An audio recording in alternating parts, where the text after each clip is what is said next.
Pemirsa di rumah, jumpa lagi dengan saya, Dr. Anda Celis Lindriati SHMH yang berkantor hukum di Cipta Lovem, beralamat di Jalan Sito Sermo PDK 2, Kavling 370, Surabaya, Jawa Timur, Indonesia.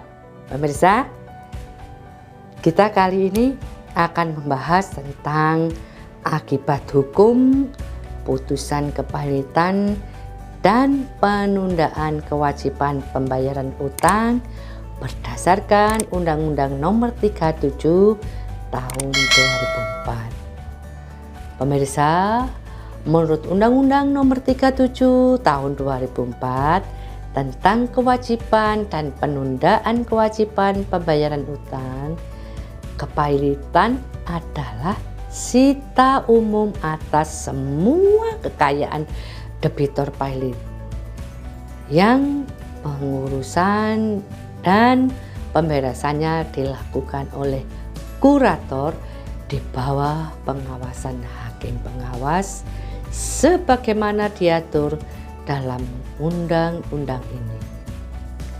Pemirsa, kepalitan merupakan realisasi dari dua asas pokok yang terkandung dalam pasal 1131 dan pasal 1132 KUH Perdata.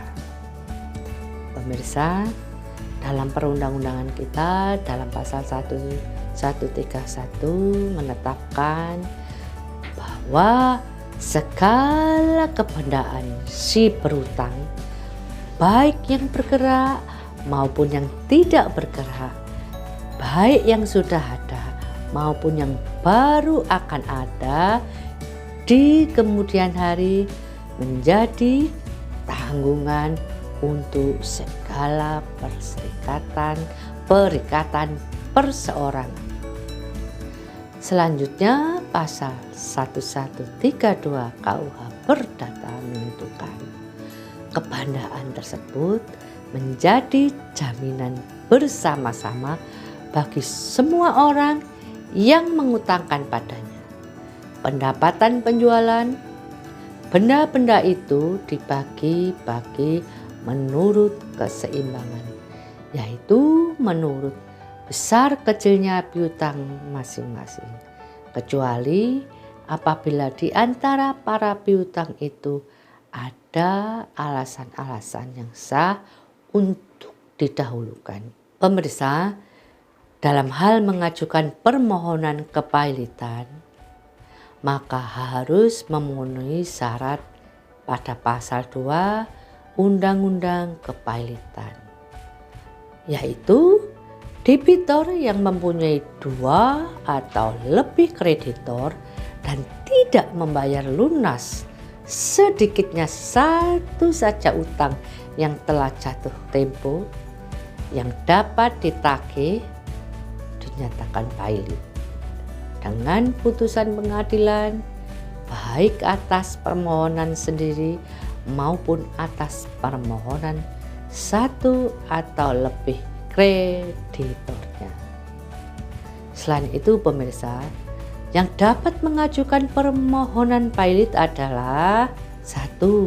Permohonan dapat diajukan oleh kejaksaan untuk kepentingan umum. 2. Yang dapat mengajukan adalah debitor. Nah, debitor itu adalah bank. Permohonannya pernyataan pilot hanya diajukan oleh Bank Indonesia.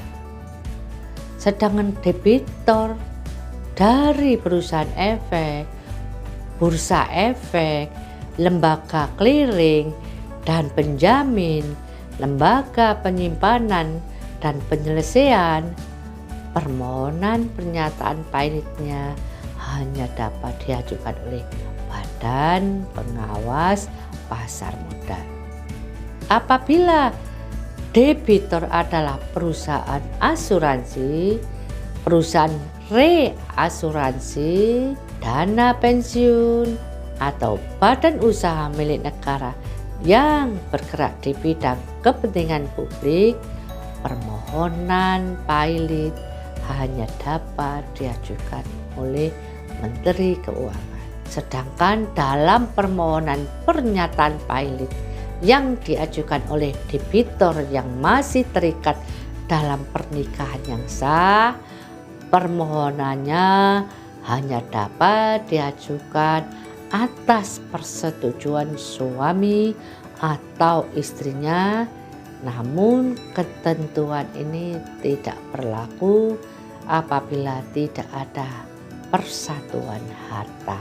Pemirsa, apabila seorang debitur dinyatakan pilot, maka ada beberapa akibat hukum yang akan diterima oleh debitur tersebut. Apa hukumnya? 1.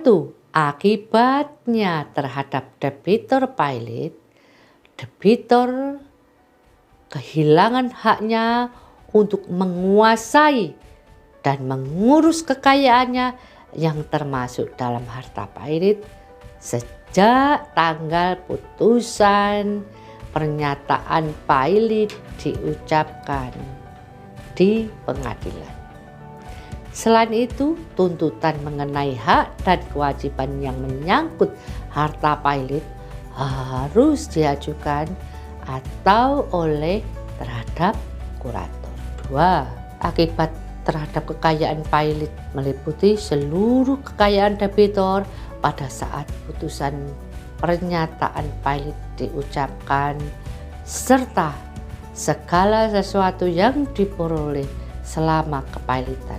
Namun pemirsa, pasal 22 terdapat beberapa barang yang dikecualikan dari harta pilot. Selain itu, segala sesuatu yang diperoleh debitur dari pekerjaannya sendiri dan uang yang diberikan kepada debitur untuk memenuhi suatu kewajiban memberi nafkah juga termasuk ke dalam pengecualian. 3. Akibatnya terhadap perikatan, ketentuan pasal 25 menyatakan bahwa semua perikatan debitur yang terbit sesudah putusan pernyataan pilot tidak lagi dapat dibayar dari harta pilot kecuali perikatan tersebut menguntungkan harta pilot. Yang keempat, akibat terhadap penahanan menurut pasal 31 ayat 3, debitur yang sedang dalam penahanan harus dilepaskan seketika ketika putusan pernyataan pilot diucapkan. 5. Akibat terhadap warisan dalam pasal 40 ayat 1, warisan yang selama kepilotan jatuh kepada debitur pilot oleh kurator tidak boleh diterima kecuali apabila menguntungkan harta pilot. Hal ini disebabkan warisan bisa dalam bentuk piutang maupun utang. Dan untuk tidak menerima suatu warisan, kurator memerlukan izin dari hakim pengawas. 6. Akibat terhadap penjualan benda, pada pasal 33 menentukan bahwa dalam hal sebelum putusan pernyataan pilot diucapkan, penjualan benda-benda milik debitur baik yang bergerak maupun yang tidak bergerak dalam rangka eksekusi sudah sedemikian jauhnya hingga hari penjualan benda itu sudah ditetapkan, maka dengan izin majelis pengawas atau kurator dapat meneruskan penjualan itu.